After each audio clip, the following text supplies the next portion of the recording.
all the taxes that we pay, and you put it all together, and if you had to write one check, even monthly, you had to write one check monthly for that amount, we would be rioting in the streets. And welcome, everybody, to the Andrew Cooperrider Show. Of course, I am your host, Andrew Cooperrider, and today we'll be covering 4 stories. The JCPS busing kids to the SB 150 protest, the Kentucky Lantern, apparently through a FOIA request, got a hold of some emails. We'll cover that. A campaign is being launched by a group of individuals that are attempting to create new ways for your local government to tax you, and they're starting off with a petition push, what to look out for, the language for you to look out for, and why this is not a great thing for Kentucky, what they're specifically pushing for. Cameron sues Andy Beshear's, not exactly Andy Beshear's campaign. It's from the Democrat Governors Association over some ads that they're running, and is asked the stations to take them down. And then finally, how I upset the left over this last week. We will cover that and so much more today. Before we dig into it, if you guys could, if you're watching on YouTube, please subscribe. Twitter, please follow the page. Facebook, please like, share. Make sure you're following the page as well. And as always, this is available in an audio-only format on Spotify and Apple and all other major podcasting platforms. We do this right now weekly. Next week will be my last weekly show, and then we should be going into the daily shows back again. We should hopefully next week be in the studio. The new studio there. We got some internet put in there today and some other things, as well as getting to launch here soon the other major project we have been working on. I do want to clean up something from last week. Some people noticed last week that on the gun rack behind me, the black shotgun, that's a Stoeger M3500, was missing. It was because it was dirty, and I went out sporting clays shooting, and it was dirty, and I had to clean it before I put it back on the rack. For those of you who are wondering, yes, I did beat down into the dirt everybody who was there, including my father. Sometimes the son just becomes that much better of a shooter than his father, and it's a learning process. Should bring pride, but I think it hurt his pride more than anything. But going into today's show, though, JCPS, busing kids Kentucky Lantern here. So for those of you who are unaware, back during the session, the SB 150 veto override vote, hundreds of kids came from the Jefferson County public schools and were bussed in by those schools, showing up on public school buses. And quite frankly, that asked a lot of questions. One, they, of course, would never bus in kids to fight something conservative. They would never bus in kids to stand up against if somebody was pushing an abortion bill. They would never bring in kids for pro-life causes, pro-2A causes, probably not even bring them in for First Amendment causes. No, of course, the only thing they could bring them in for was to fight against a bill to stop mentally ill transgender youth from doing irreparable harm to them in the future. And also at the same time making sure that these schools cannot continue to indoctrinate young children into these crazy, far left, crazy ideas of what they think the future should be like. And the Kentucky Lantern turned around. So JCPS buses in these kids, and JCPS tried to claim, look, this is student-led, everything else. And then the Kentucky Lantern did a FOIA request, and what they found out in their emails was that obviously a lot of teachers were involved in the planning. And it's not that shocking to me. Of course they had to be. It's not like kids get to pull a bus, and not to mention a bus. There was 10, 20 buses or so. There's a lot of buses. They don't get to pull out a bus on their own. Maybe not 10 or 20 buses. There's at least 5 or 6. They don't get to go down to the bus garage and be like, hey there, Tommy, jump on up in that bus and drive on over to the school. We're going to a protest. That isn't how it works. Of course, the school has to be involved. And of course, your tax dollars had to have paid for that protest, because how'd they pay for the fuel? On top of that, the teachers were involved, according to the emails. It does look like they're involved in recruiting kids. They act like they weren't involved in recruiting kids, but they were actively involved in answering parental questions about it. They're actively involved in issuing permission forms. They were actively involved in procuring the buses, and they were actively involved in making sure that they got sack lunches for the day. Which, and as I said, this shouldn't be a great grand shocker to anybody listening. Kids weren't going to get sack lunches from the cafeteria on their own. They weren't going to be allowed to leave school without, of course, the schools being okay with it.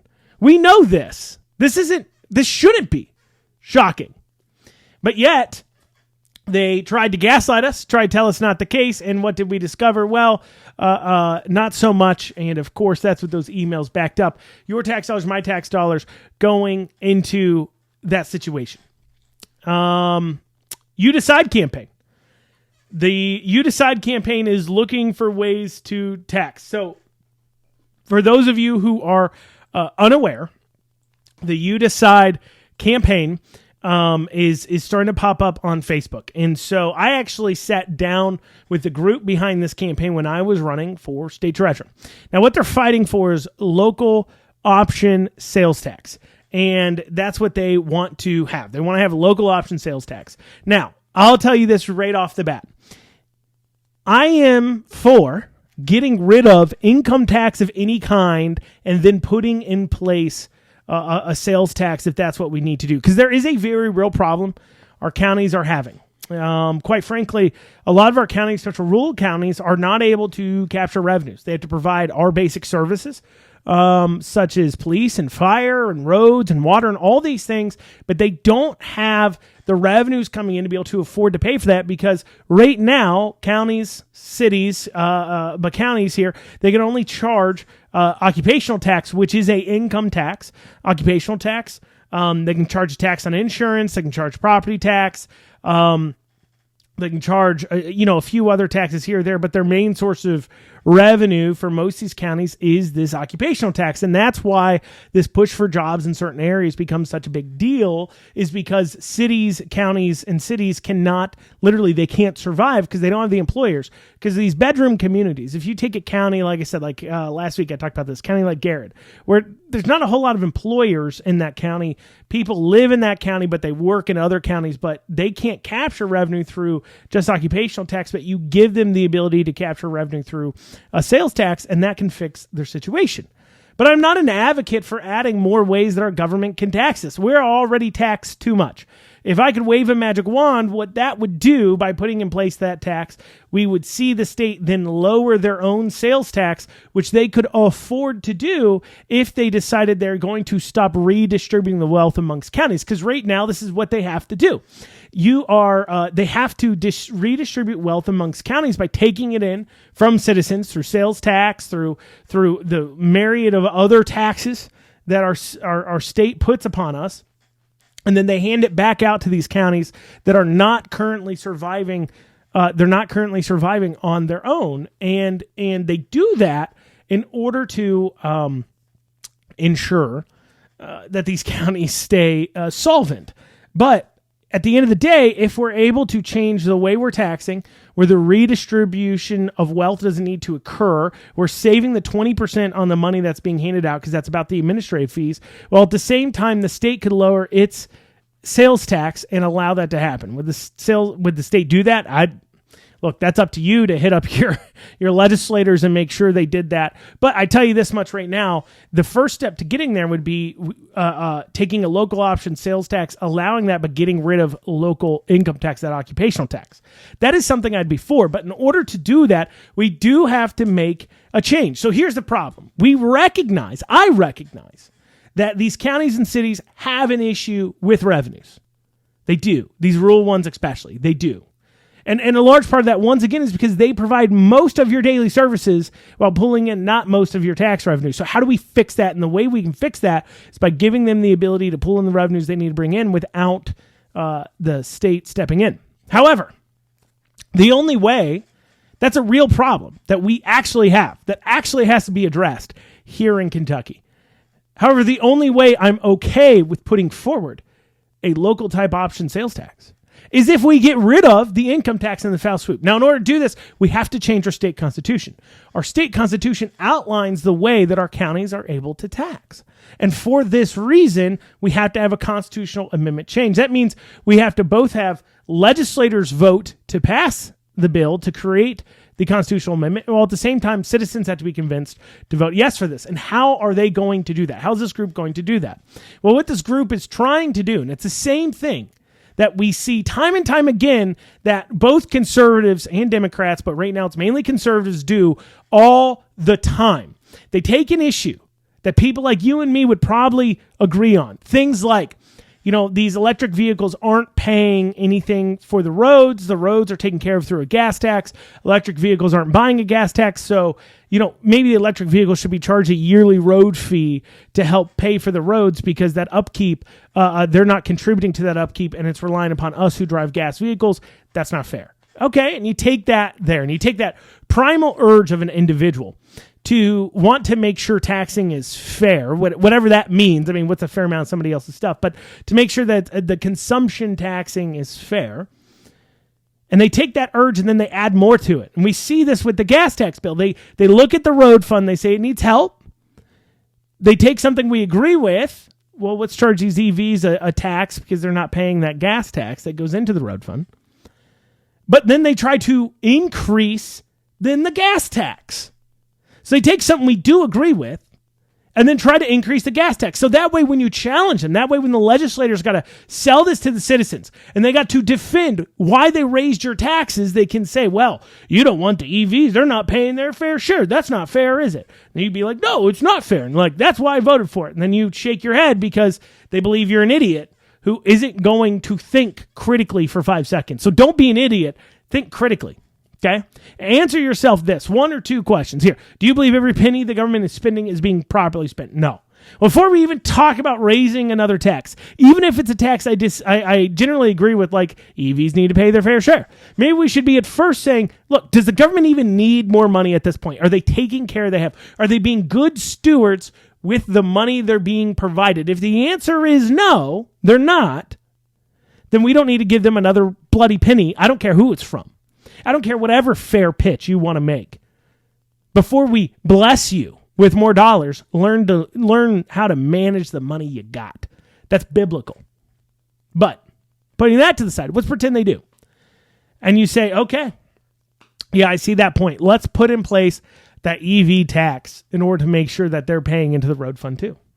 But they can't give us that clean bill. And so I sat down with this local option sales tax group. The same group that's running these petitions right now on Facebook, trying to collect up your information so they can pump you full of jealousy and yeah, okay. And what the ad they're running ads like keep your dollars local, keep Grant County money in Grant County. This is one that Representative Savannah Maddox posted that she had seen right here. Keep Grant County money local. And they're once again applying this primal urge to say, look, if anybody's going to get my tax dollars, I want my county and city to get it. They're prying on that urge they have no plan to propose a constitutional amendment that takes away occupational tax. And I know this because I asked them. I said, if you put forward a constitutional amendment that takes away occupational tax, makes it permanently in the state constitution that no entity, county, city, or state can charge an income tax, and instead you replace it with the sales tax, I will be right behind you on supporting that. You will have my full support on getting that bill passed. Because at the end of the day, one, I find income tax to be immoral of all kinds. Two, we're moving towards a no income tax, but we're expanding the way out. We're taxing right now at the state level. And at the same time, at the local level, if you're going to add in a sales tax, we want to make sure we're removing ways to tax too. We don't want, Republicans won't always be in control of the state legislature. We don't want one day Democrats, when they get control, to now have all these ways to tax you. So if we can take this opportunity to make it a permanent thing, to get rid of income tax of all kinds, because it's immoral and it's wrong, and to make sure it can never come back, then let's do that with this constitutional amendment that allows a local option sales tax at the same time, but getting rid of income tax across the board. But what they said to me was they weren't interested in that. They told me, sitting down having coffee with them, they told me what they were looking for was they want local cities and counties to have a menu of options of how to raise revenue. Let me ask you this. Do you, the citizen, want your government to have a menu of options of ways to tax you? Of course not. Because right now, if you had to write one check once a year, or even 4 checks, even a monthly check, one check, though, to the government for all the money you pay in taxes, put it all together, the sales tax, the licensing taxes, the insurance tax, the alarm panel tax, the grease trap tax, the tire tax, there's a special tax on tires, the hotel tax, of course, the income tax, capital gains, so on and so forth, if you have that in your state. But, if take all the taxes that we pay and you put it all together, and if you had to write one check, even monthly, you had to write one check monthly for that amount, we would be rioting in the streets. But they know that. They know if we actually understood the amount that we are paying them in taxes, we would remove them from office. I mean, our founders, keep in mind, threw a fit over a 2% tax. Okay?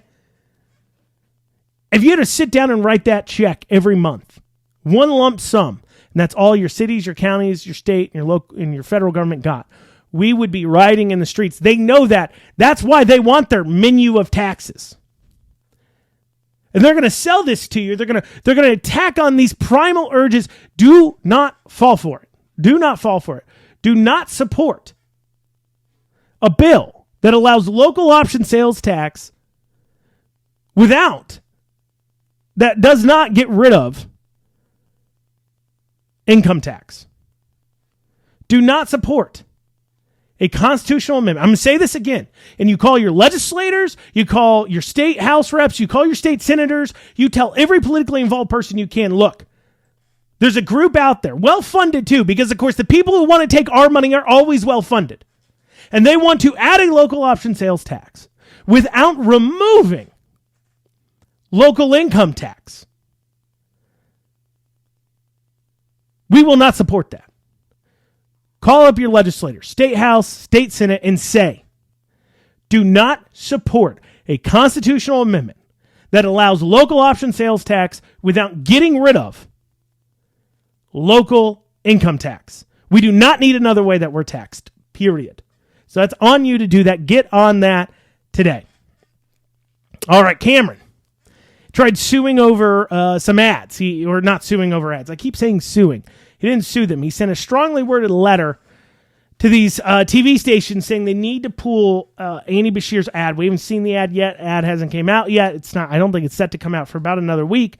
But in this ad, the alleged complaint says that the Democrat Governor Association is putting out this ad, and they're hitting Cameron once again on the Bevin pardons, because Bevin pardoned some people that individuals disagree with, people who had pushing things like, minor crimes with minors, underage people, sexual crimes with underage people, those types of sexual crimes that are awful and horrible. And Bevin pardoned a lot of these people that individuals think shouldn't be pardoned.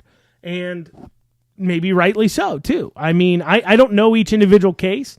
The few cases I am aware of, I don't think Bevin should have pardoned them.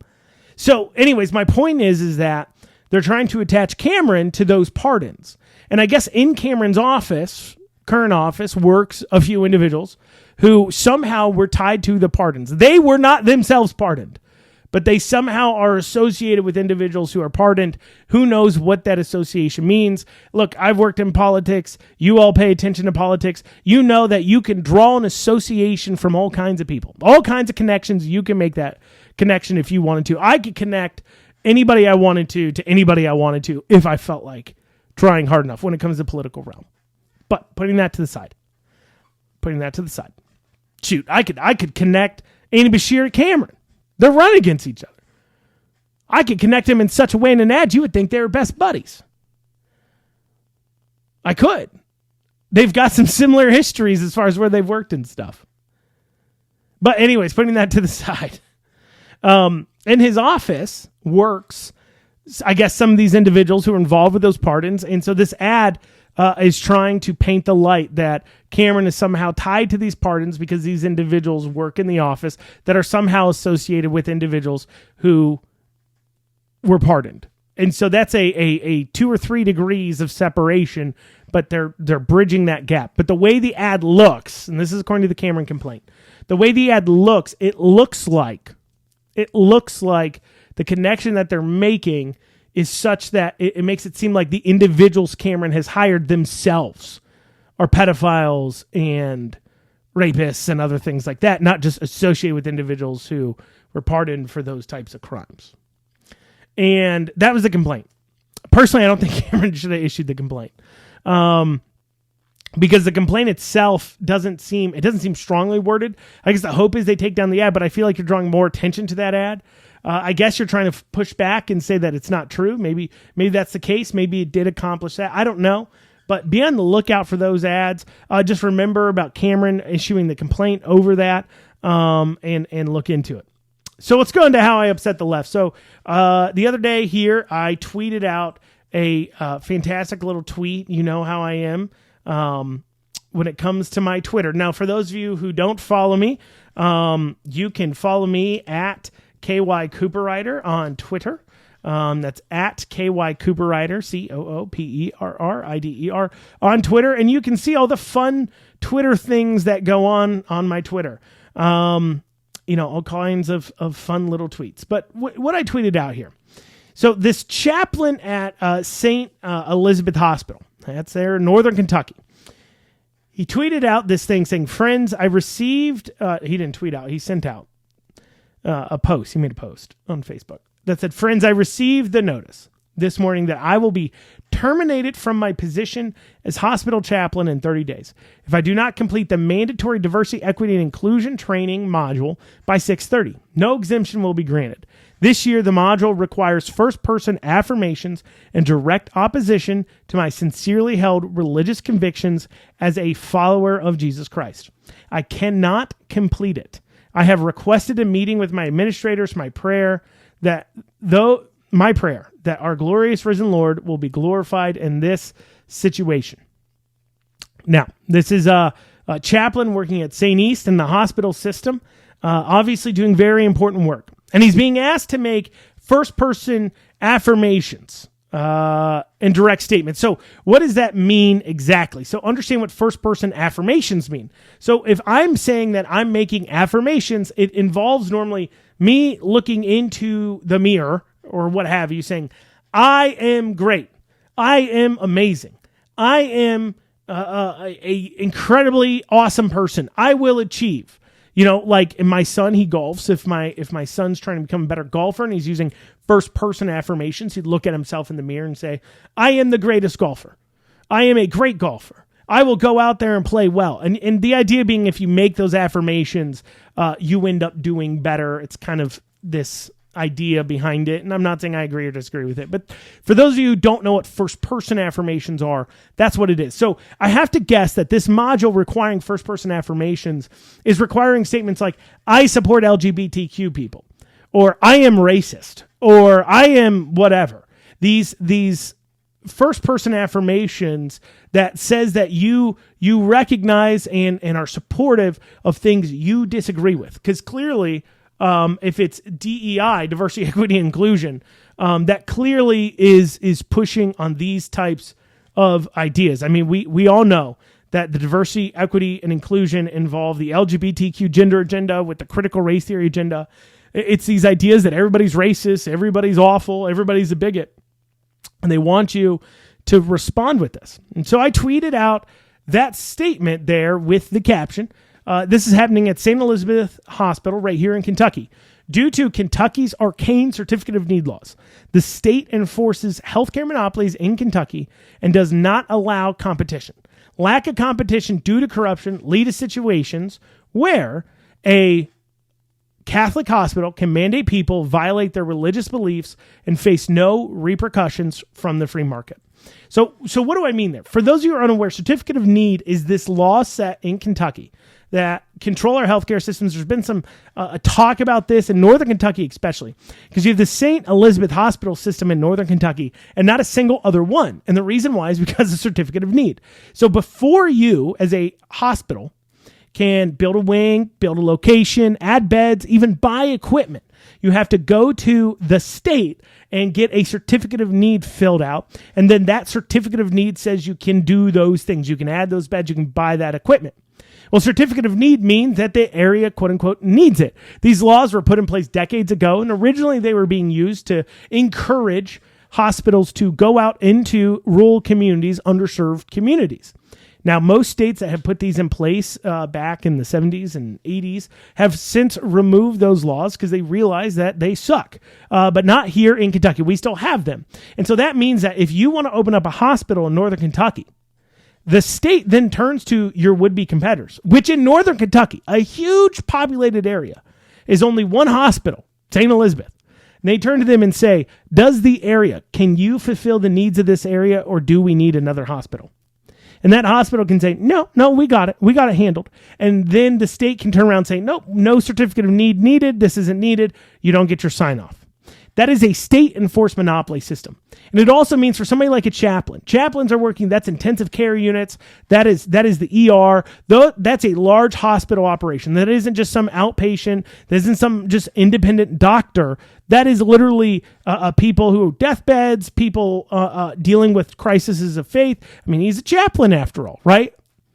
And so they're having this religious leader come in, make statements, and make statements in a module saying that he is things that he doesn't believe in, and he has nowhere to go, or he or she. They have nowhere to go because there's not another hospital within an hour of them that is in Kentucky, right? You could cross the river and go over into Ohio, but then you got to that's driving jobs, of course, out, but also has caused extremely high healthcare costs in Kentucky, higher than they need to be, because we have these certificate of need laws. It affects a lot of things. I'm not going to go into it. I've talked about certificate of need a number of times on this podcast. I think if you scroll back, you will find a podcast on certificate of need specifically, where I dive in deep into all the ways it affects everything. But how'd this upset the left? Well, a few people commented saying, well, they can just go get a job anywhere else. And it's like, do they understand? Like this individual here tweets out saying, this employee lives in a free country. They can quit immediately and get a new job. They're not tied to the hospital. This is the kind of freedom we can all celebrate. Well, when it comes to the medical field especially, now in this case a chaplain, you could make an argument he'd go be a chaplain and many other things, and what's back and forth arguments there. But in the medical field especially, nurses and doctors, they spend thousands upon thousands upon thousands of dollars going to college. They spend years and years and years of their lives building that up. And then when they come out, they are working now in a system here in Kentucky where if you disagree with something your employer is doing, St. Elizabeth in this case, well, you'd say normally just go find a new employer. But you can't. That's the point. That's the thing this person is missing. Now, of course, this far left individual saying, well, they can just quit. Well, let me ask you, if I hired employees, should I be able to pay them? I do hire employees. Should I be able to pay them less than minimum wage? If me and them agree, if we agree that I'm not going to pay them overtime, but they want to work more, but I'm not paying them overtime, and we hit that agreement, W-2 employee, should I be allowed to do that then? If they don't like it, they can just find another employer. Do you think that leftists would agree with that statement? Of course not. They're not even consistent. See, the left didn't have a double standard. They'd have no standard at all. And we know this individual would obviously not be arguing that I could come up with whatever compensation package I feel like, legal or not by current laws, and if they don't like it, they can just leave. That would not be something they'd agree with. But in this case, they literally are, in this case especially, we have a government-enforced monopoly, certificate of need laws. They are tied to that employer unless they want to move their entire family like an hour away. That's a big decision to make. That's a lot of choices to make. You got kids going to school. You're in the medical field. You got years, you've got years and years of training and investment of your time and money into your field. So it's not like you can just leave the field necessarily either. See, in a free market of employees, this kind of behavior wouldn't be allowed. And that's my point. The reason why, should I be allowed, if I can make a deal with an employee to not pay them overtime or less than minimum wage or all these things, should I be allowed to do it? Yeah, I should. But in a current free market, I can't get away with it. Do I pay my employees minimum wage now? No. I pay them way above minimum wage. I pay my employees above average for the market that they're in. Why? Because that's what's required of me to keep employees in this current market. I don't need a law to tell me to do that. The fact I want to stay in business tells me I have to do that. That doesn't require regulation, but yet that's something that these leftists can't get through their skulls. They love to claim the ideas of a free market, and a market that literally in the post they're commenting on is pointing out the fact that this isn't a free market. It's not a free market if the government's going to come in here, lock out your competitors, your employees are stuck with you.